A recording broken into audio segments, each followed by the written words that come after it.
بسم اللہ الرحمن الرحیم۔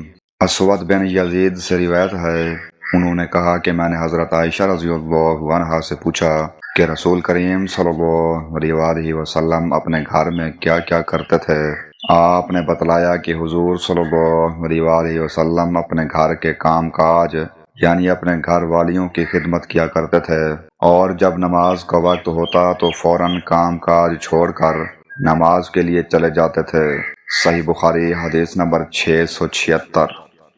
یہ حدیث ہمیں سکھاتی ہے کہ محمد صلی اللہ علیہ وسلم باوجود پوری امت کے نبی اور سب سے بڑے انسان ہونے کے انتہائی عاجزی اور سادگی اختیار فرماتے تھے۔ آپ صلی اللہ علیہ وسلم گھر والوں کی مدد بھی کرتے تھے اور تکبر سے بہت دور تھے۔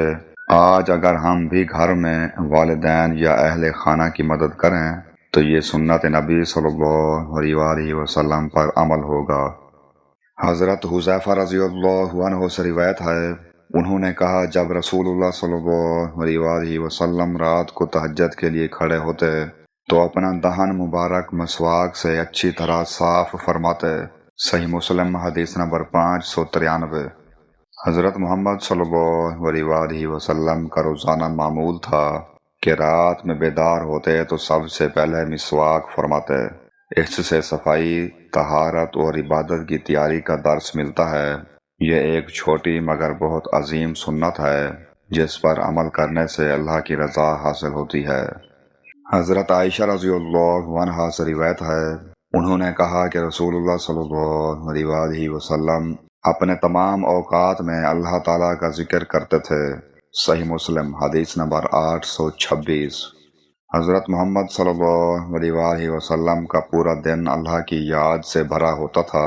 چلتے ہوئے، بیٹھتے ہوئے، سفر میں، گھر میں، ہر وقت آپ صلی اللہ علیہ وسلم کی زبان مبارک پر اللہ کا ذکر ہوتا تھا۔ یہی وجہ ہے کہ آپ صلی اللہ علیہ وسلم کا دل ہمیشہ سکون اور نور سے بھرا رہتا تھا۔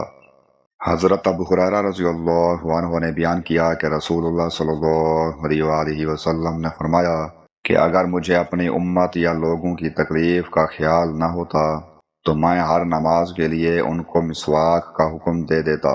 صحیح بخاری حدیث نمبر 887۔ یہ حدیث بتاتی ہے کہ نبی کریم صلی اللہ علیہ وسلم صفائی اور پاکیزگی کو روزانہ زندگی کا اہم حصہ سمجھتے تھے۔ آپ صلی اللہ علیہ وسلم چاہتے تھے کہ مسلمان ہمیشہ پاک اور خوشبودار رہیں، خاص طور پر نماز کے وقت۔ سوچیں اگر ہم اپنی روزانہ زندگی میں نبی صلی اللہ علیہ وسلم کی صرف چند سنتیں بھی اپنا لیں تو ہماری زندگی کتنی خوبصورت بن سکتی ہے۔ اللہ ہمیں سنت نبی صلی اللہ علیہ وسلم پر عمل کی توفیق عطا فرمائے، آمین۔